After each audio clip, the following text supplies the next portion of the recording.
What if I told you somewhere deep in South India, a granite idol once beat like a living heart? Its pulse confirmed by British doctors. Sounds insane, right? You must be thinking, are you serious? How can a stone beat? Trust me, even I had the same reaction until I heard about one man. I hope today your view changes too. Let me take you to the waterfalls of Courtallam to meet the man who broke every rule of logic. His name is Mouna Swamy, the silent yogi, the founder of Siddheswari Peetham. Born in 1868 in a small village in Andhra Pradesh, he lived a life just like anyone else. He married, raised children, fulfilled his worldly duties. In 1906, he took sannyas ashram and set out in search of something far beyond this material world.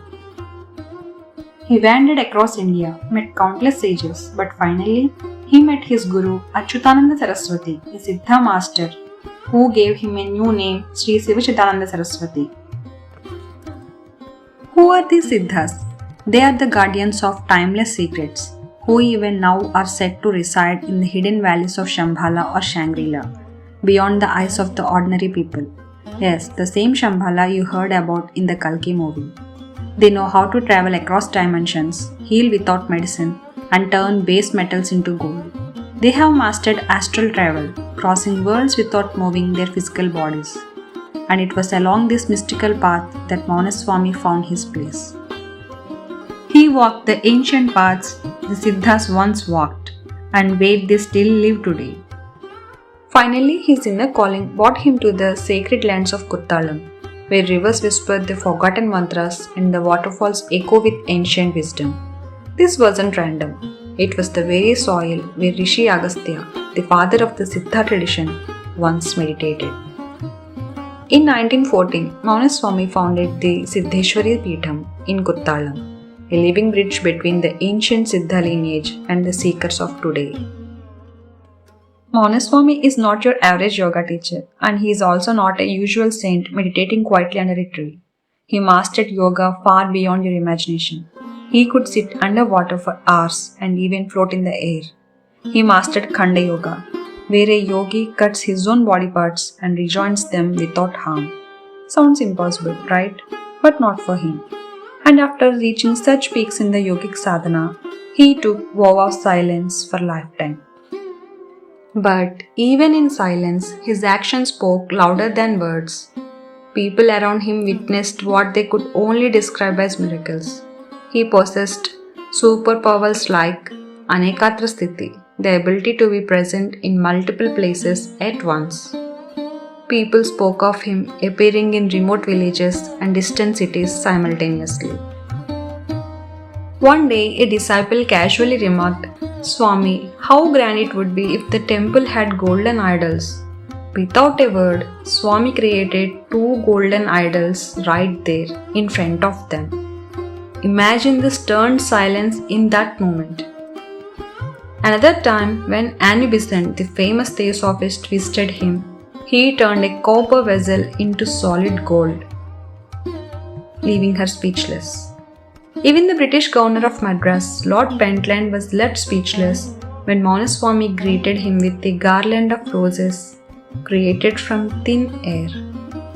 Despite being Christian, Lord Pentland became the patron of the ashram, but the miracle that shook the pillars of science happened in the 1920s. Mouna Swamy decided to install a Ganesha idol at Siddheswari Peetham.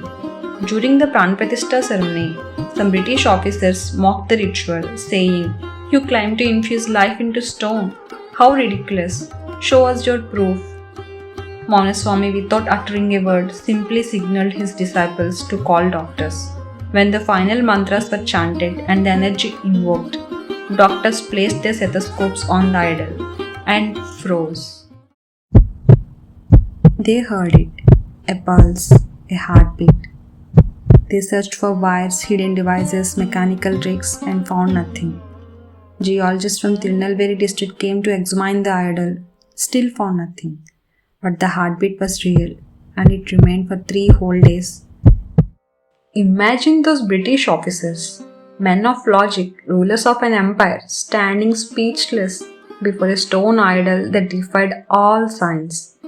Tears welled up in their eyes, and with hands folded, they bowed to Lord Ganapati and Mouna Swamy. From that day on, the idol was known as Nadi Ganapati, the Ganapati with a pulse. Even today, it is worshipped inside Siddheswari Ashram. Now tell me, if a yogi could give a stone a heartbeat, do you think bringing a dead man back to life was beyond him? It happened. One of his devotees died suddenly and was declared dead by doctors. Through his yogic powers, Mouna Swamy gave him a second life. These are not legends written centuries later. They are the testimonies of those who witnessed them in their own lifetime. And one more story. Because this shows his love for his disciples, one evening, Mouna Swamy asked his disciples to sit with him and chant mantras. Then he told them to close their eyes and meditate on Goddess Meenakshi. In just a few moments, they opened their eyes and found themselves at the Chittirai festival in Madurai, standing before Meenakshi Devi idol.